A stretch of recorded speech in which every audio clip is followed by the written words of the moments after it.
Сайн бацгаана хүүхдүүдээ, Солонгоо агш байна. Би хэн бэ? Ямар ажил хийдэг хүн бэ? Яагаад энэ ажлыг хийж байгаа юм бол? Хүүхдүүдээ та нар энэ 3 асуултанд хариулаарай. Багш нь эхлээд хариулах уу? Багш нь хүүхдийн цуглааны багш. Ямар ажил хийдэг вэ гэж үү? Би хүүхдүүдэд Есүсийн талаар ярьж өгдөг. Яагаад энэ ажлыг хийж байгаа вэ гэж үү? Олон хүүхдүүд Есүсийг таньж мэдээд Тэнгэрийн хаанчлалд ороосэй гэж хүсэж байгаа учраас энэ ажлыг хийж байна. Тэгвэл багш нь та нараас дахиад нэг асуулт асууя. Есүс гэж хэн бэ? Тэр юу хийсэн бэ? Яагаад энэ зүйлийг хийсэн бол? Хамтдаа Есүсийн талаар бодож үзье. Есүс бол Бурхны хүү. Есүс маш олон зүйлийг хийсэн. Усыг дарс болгосон, өвчтэй хүмүүсийг эдгээсэн, Бурхны үгийг заасан. Мөн үхсэн хүнийг амьлуулсан. Гээд ярих юм бол зөндөө зүйл байгаа. Тэгвэл Есүс яагаад энэ зүйлийг хийсэн бол? Гэмтэй хүмүүсийг аварч Бурхны хаанчлал байгаа гэдгийг хүмүүст ойлгуулахын тулд үүнийг хийсэн. Өнөөдөр Есүсийн хийсэн нэгэн онцгой зүйлийн талаар ярьж өгье. Хамтдаа Шинэ гэрээ номноос Иохан 11-ийн 25-аас 27 дугаар ишлэлийг хамтдаа уншъя. Есүс Мартад амьлал ба ам бол би байгаа юм. Надад итгэдэг нь өхөвч амьлна. Надад амьдрахч хийгээд итгэгч бүхэн хизээж өхөхгүй. Үүнд итгэж байна уу гэж асуув. Марта: "Тийм ээ, эзэн, та бол Христ, ертөнцид ирэх Бурхны хүү мөн гэдэгт би итгэдэг." Амен. Нэгэн өдөр Есүс дагалдагч нартайгаа зуг явж байтал хүмүүс хоорондоо шивэр авир хийгээд ярилцж байгааг сонссон байна. Гэтэл Петр Есүс дээр хурж ирээд багшаа тун таагүй мэдээ. Юу болсон бэ Петрэ? Багшаа та битгий зочирдоорой. Таны хамгийн сайн найз Лазар хүнд өвчин туссан гинэ. Лазар өвдсөн гэж үү? Тийм ээ, Лазар одоо удахгүй өөхөх гэж байгаа гэж. Өөхөх өвчин туссан гэд. Багшаа бүгдээрээ хурдхан Лазарын гэрт очицгоё. Лазарын өвчин болвол Бурхны алдрын төлөөх өвчин. Тиймээс бүгдээрээ энд 2 хоног байцгаая. Бурхны алдрын төлөөх өвчин гэж бас байдаг юм бах та. Есүс яагаад Лазарын гэрт очихгүй байгаа юм болоо? Бурхны алдрын төлөө гэж штий. За, ингээд Есүс байрлаж байсан газартаа 2 хонсон байгаа. 2 хоногийн дараа Есүс Лазарын байгаа газар руу явахаар шийдсэн байна. За, би одоо Лазарын руу явна. Тэгэлгүй яах вэ багшаа? Лазар хүнд байгаа юм чинь бид дараахан хурдан очих хэрэгтэй. Багшаа хамт явъя. Тийм ээ, би бас хамт явъя. Би ч бас явъя. Ингээд Есүс өөрийнхөө шав дагалдагч нартайгаа зуг Лазарын байсан Битаан досгон руу очисон байгаа. Явах замдаа хүмүүс Лазар зүгээр байгаа болов? Лазар гайгүй байгаа. Идгэрсэн болов? Яасан бол? Гэт хүмүүс маш их санаа зовж байсан байна. Ингээд Есүс Лазарын гэрт рүү орох гэсэн чинь хүмүүс багшаа Лазар аль хэдийн нас орчихсан. Та арай л хожимдож ирлээ дээ. Бид нэр аль хэдийн Лазарыг оршуулад хатан бошинд хийчихсэн байгаа. Тийм гэж үү? За тэгвэл би хатан бош руу явъя да. Лазарыг байрлуулсан тэр хатан бош хаана байна? Заагаад л. За ингээд Есүс хатан бош руу явж байтал Лазарын дүү Марта Есүсийг гэрсэн чимээг сонсоод Есүс рүү гүйж ирсэн байна. Багшаа. Ах минь өнгөрчлөө шүү дээ. Хэрвээ та энд байсан бол хайртай ах минь өнөөдөр өөхөхгүй байх байсан шүү дээ. Одоо бид нэр авахгүйгээр яаж амьдрах юм бэ?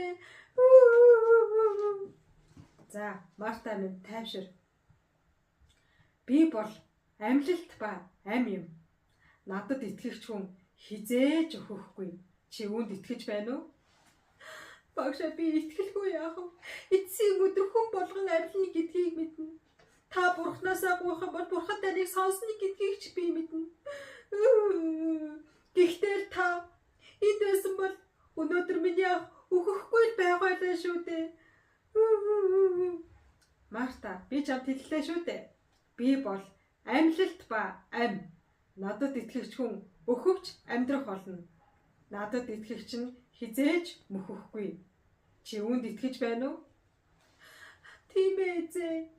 Та бол Христ амьд бурхны хүү мөн гэдэгт би итгэж байна.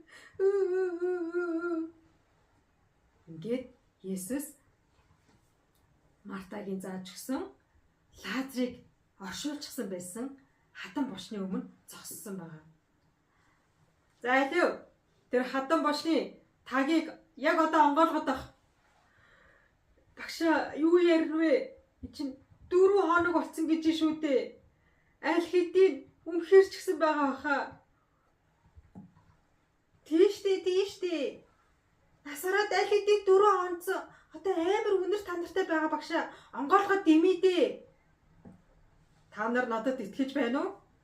Итгэж байгаа бол яг одоо Лазарыг оршуулсан байгаа. Тэр хатан бошны тагийг онгойлго. Ингээд хүмүүс Есүсийн үгэнд дуулууртай хандаад Лазарыг оршуулчихсан байсан хатан бошны тагийг өнхрүүлээд онгойлгосон байна. Үүний дараа Есүс маш чангаар Лазар гараад ир гэж хэлсэн байна. Тэгсэн чи юу болсон бол?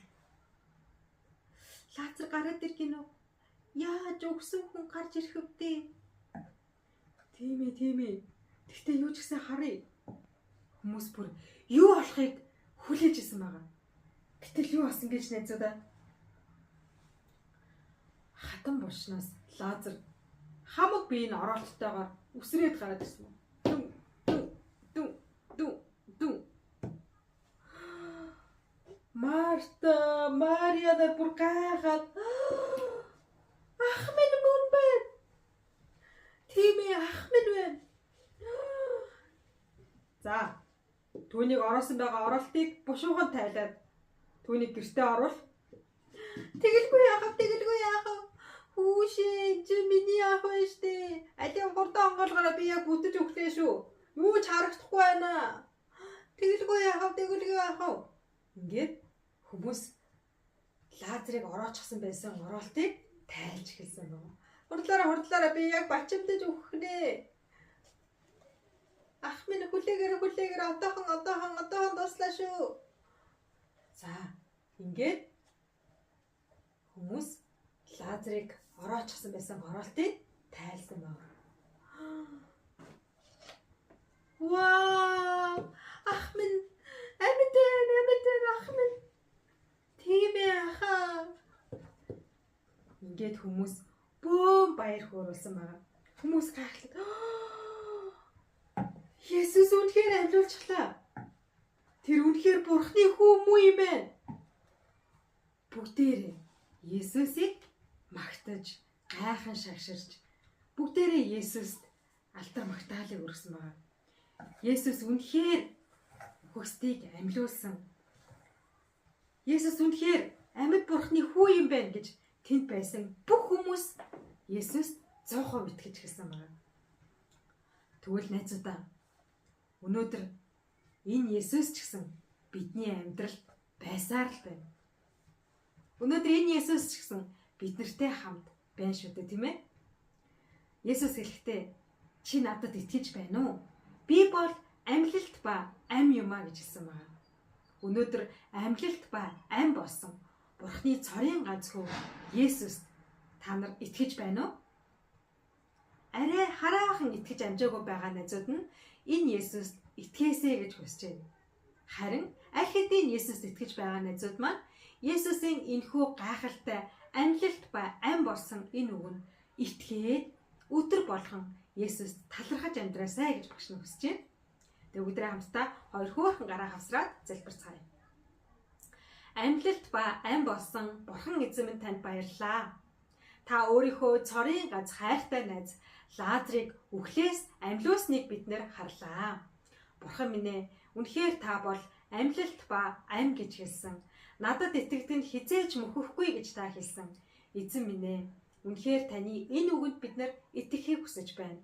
Та бидэнд мөнх амийг өгөхөөр бидэнд өөрийнхөө ам амьдралыг зориулсан учраас танд баярлалаа.